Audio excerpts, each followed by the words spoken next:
Hi, I'm Tilly, a dog behaviourist from the southeast of Kent, and I just want to talk about today how to motivate your dog. Basically, motivating your dog to do what you want. So it could be recall or it could be redirection training. If you've got a dog that's aggressive or even separation anxiety, you want to find a way of motivating to get your dog to perform the behaviour that you want, right? So it's not, you know, we've come a long way from kind of forcing dogs to do what we want and kind of punish them into doing what we want as well. It's much better, not only for the relationship but also for it will make your training stronger if it is a positive reinforcement. Dogs want to be rewarded for stuff. Same with us. It's something that's learnt much faster if it's something that's good that's happening. But I see a lot of people that say my dog isn't food motivated, so what are you going to do? Or he's not motivated by like me just telling him or whatever. So there's lots of different reasons as to why your dog isn't motivated by certain things. So one of the main reasons is the breed. Okay, so different breeds have been bred basically to be motivated by different aspects, and that's how they get good at their job. So for instance, Cocker Spaniels are bred to kind of flush birds, so they're motivated to do this kind of zigzagging, sniffing behaviour, head on the ground, and go for hours and hours. That's what they're motivated to do, and they're not meant to get distracted from that. Similar with hounds on a scent, so they're more motivated to kind of find a scent and chase things than they are going to be motivated by food, because as a hunter, you don't want to have your hound dog getting distracted by sounds or being spooked or by food and getting off the scent of the fox or deer or whatever. So they purposefully breed them to ignore, and this is again why people say certain breeds are more stubborn. They are literally bred to be more stubborn, otherwise they wouldn't be very good at their job. Huskies are stubborn because they're meant to kind of pull and pull and pull and ignore basically any kind of lactic acid build-up or any kind of pain or tiring. They've just got to ignore all that and pull, so they've bred them to feel that, not to feel like, oh, I'm a bit tired, I'm going to slow down, for example. Same with a greyhound. Teaching recall is quite hard because they don't want to be distracted. And also, things like hounds are not bred so much to work with you as to be more independent, i.e. you're meant to follow them. So they're not kind of looking for that relationship so much as like a gun dog is. A gun dog is meant to take direction, and that's when you get all that eye contact and sitting, like, what do you want me to do? So you've got to find ways of tapping into what your dog is actually motivated to do and work from there.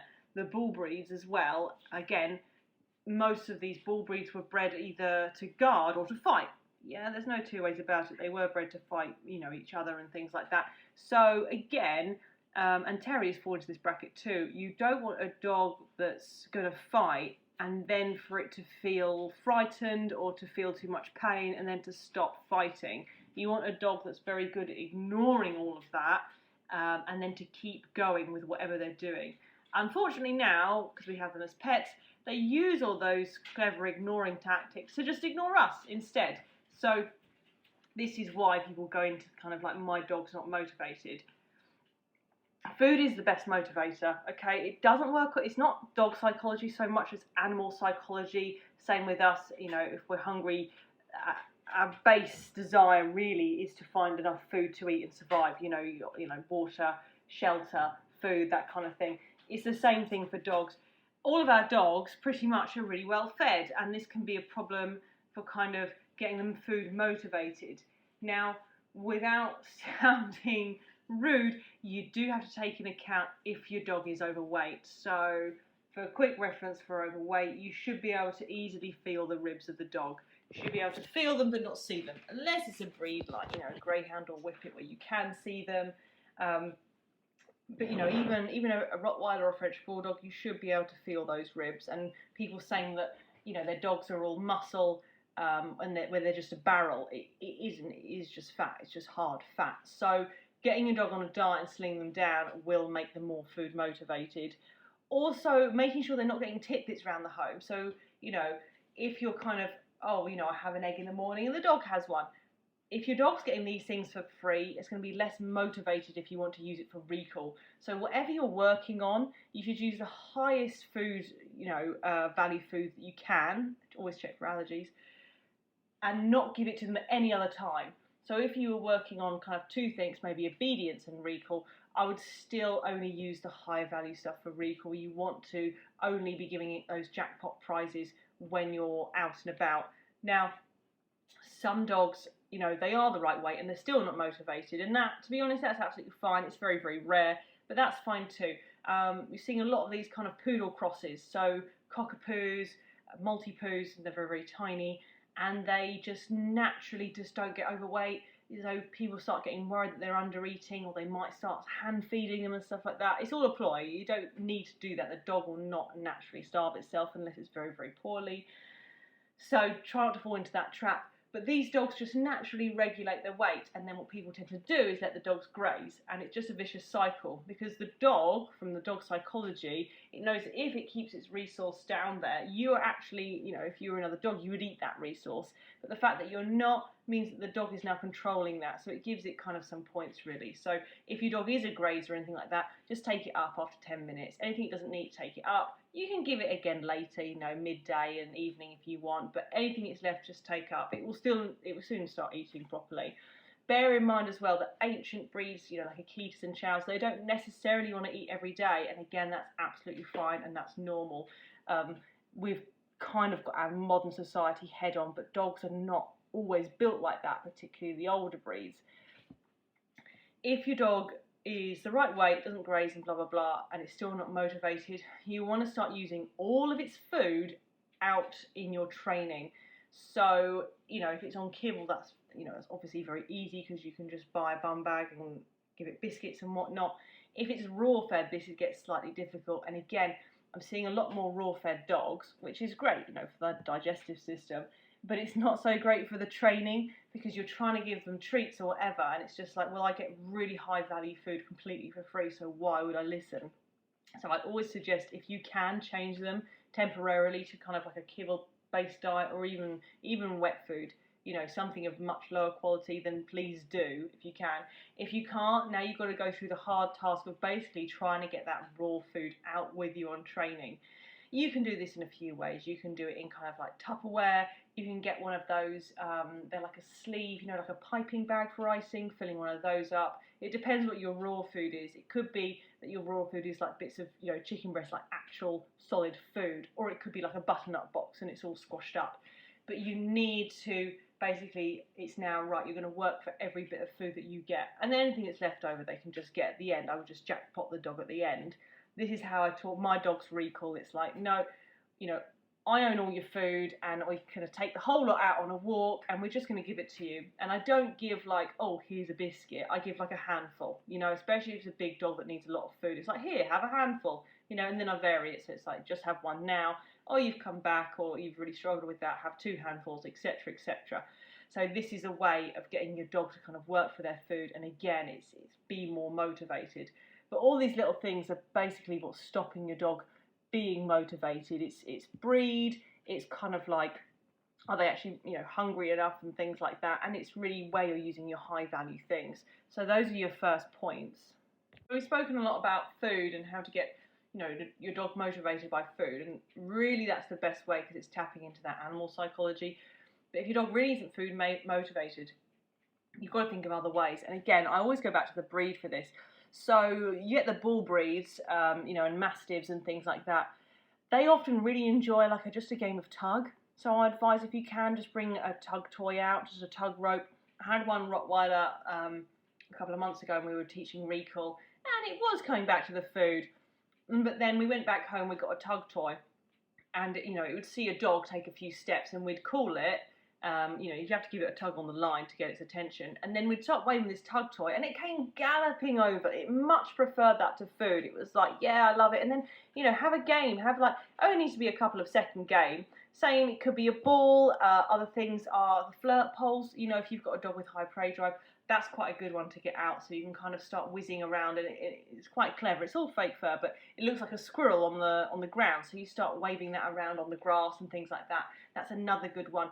Go with your breed and what is going to kind of motivate your dog at that time. Try to do different things.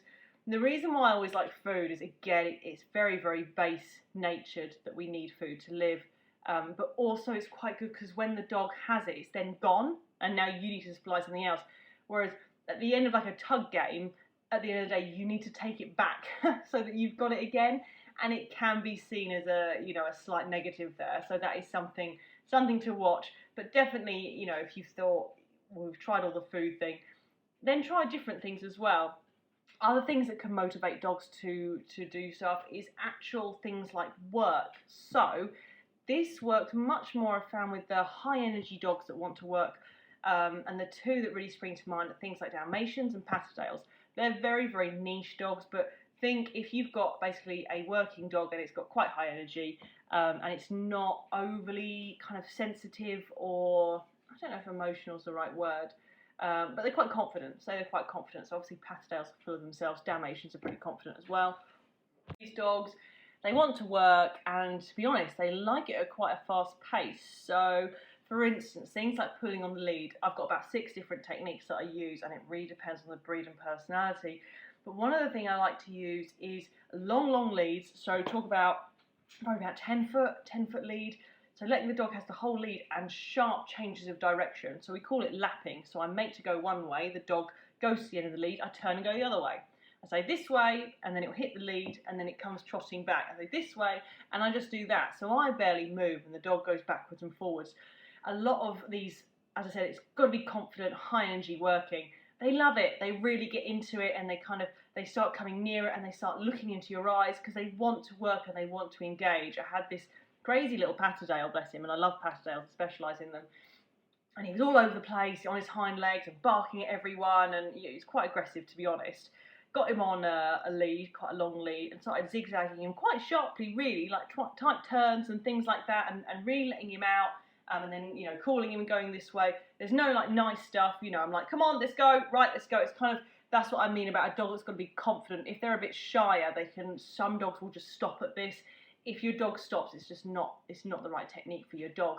But honestly, this dog went from completely disengaged to just staring up at me, and then I would just stand there and he'd sit, wagging his little tail. He was really happy. He just loved this working pattern of, we're going here, now we're going here, because it's busy and it's high energy, and it's kind of, you've got to have like your attitudes like jolly hockey sticks almost. It's like, come on, let's go, no nonsense. And they love it. They really engage with it.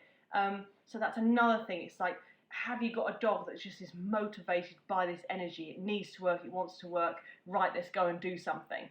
So those are your things, really. Think, food, toys, and working. How can we get our dogs to work for us and enjoy the training? Because that's what it's all about. Motivation is enjoyment. I've tried this lapping technique with some dogs, especially like Akitas, they really don't like it, they're really low energy. And as soon as you've done basically one turn, they just stand there. They're like, well, I know you're coming back in a minute, and I just don't like it, So you have to do other stuff with those breeds. But the ones that are going to be up trotting smartly and things like that, they really enjoy it. They find it really engaging. So just give that a go. Always work from a collar, by the way. Collar, or if your dog doesn't pull too much slip lead, I prefer a flat collar with a buckle so you can get it nice and tight. Harness, this doesn't really work with. Just thought I'd throw that out there. So, because you've got to change the direction from the head end, it doesn't really work from the harness. It doesn't engage the brain quite as much because it doesn't get that nice turn. So just bear that in mind as well. And for this last bit, this is really a very basic training technique. So I've got to say it because it goes hand in hand with your motivation, right? Because obviously you're trying to motivate your dog to do something good, and it's usually because they're already doing something bad. So they could be like barking at other dogs, for instance, and you just want them to be calm and walk past other dogs without creating chaos. So find your motivational stick, whatever it is, and then what you want to do is really get your timing right for it. So the first thing you've got to do is actively stop that behaviour. So whatever that behaviour is, barking or pulling or running away, you have to stop it. And the only way you can stop it is not with your voice or even the motivation at this point. You literally have to physically stop it. So if your dog's pulling, you need to stop the dog. If your dog's running away, you need to get it, back. You need to stop it running. That's obviously with a long line. If it's barking, it's slightly different because it can be like more of a threshold thing. If your dog's going absolutely doolally or way too close, you need to kind of go more into the horizon or calm your dog down by getting his eyes away. but that's kind of what you need to do first. So I kind of stop the dog. If it's dog barking, for instance, I'll kind of stand in front of it and kind of wait until the dog's calmed down a bit. So I'll block any sight. It's sight that builds the adrenaline in the dog. So I'll stop all the sight, usually by me just being in the way. If they're going crazy, then they need to go behind a parked car or just get their eyes away. And then as soon as they're just a bit calmer, they don't have to be perfect, but as soon as you can see that, okay, they're starting to disengage from that dog, then you want your motivator. Okay, so this is the next thing really is attention. You want your dog's attention before you give them what they want, because they don't really understand the game yet. So I usually use voice, and this is like nice voice. So you've got your you need a black and white voice. So you've got your harsh voice for stuff that you don't like, and you're really, oh, well done, that voice for stuff you do like. So whenever they've taken a breath, they've calmed down, it's like, oh, what's this? So lots of weird noises. The dog looks up, which is what you want. You want that eye contact, which is your relationship. And then straight away, it's like motivator. So normally it's food, right? But it could also be the tuggy toy or the flirt pole. It's like, yes, let's come and let's do some stuff. Other stuff that I didn't mention, obviously, is affection. So physical stroking and getting into that relationship and voice. Dogs are really into this. Spaniels are really human motivated, and Staffies are really into that relationship. So to be honest, I love Staffies. Most dog trainers will tell you they absolutely love Staffies, and they're brilliant dogs because they're really into the relationship, and what they want to do is just please you. So yeah, food works, tuggy will work, strokes will work, but what will really work is just your approval. It's like, yes, you've done the right thing there, mate. Now we can move on.